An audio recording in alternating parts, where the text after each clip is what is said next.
condenser field application, we, again, just with shortwave, like we did with the induction coil, we have to decide, do we want heat or do we want to minimize it? And so again, the more acute a situation is, the more you want to pulse it.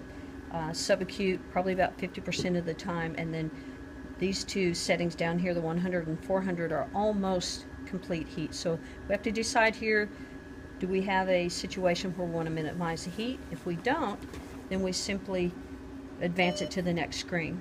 However, let's say we have a subacute situation. We want to take the heat component down to 5 to 50 hertz. We could also adjust our pulse width if we wanted to, because the more narrow or less frequent your current is, the wider your pulse width could be. So that's a variable that a doctor decides. So you have some options there as to what you would choose. So we just have to hit the next screen, advance to pulse width, and then take it down to whichever one of these options we wanted. That's purely a clinical decision by the doctor.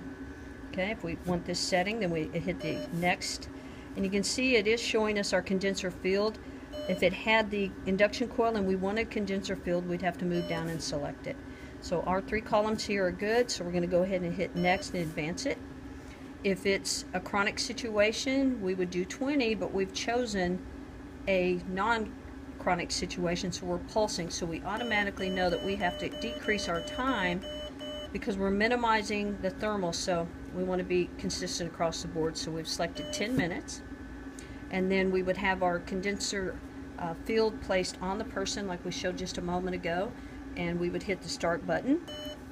It's going to calculate her resistance, and then again we take our setting up to 75 or to patient comfort. It's always based on their comfort level, and hit enter.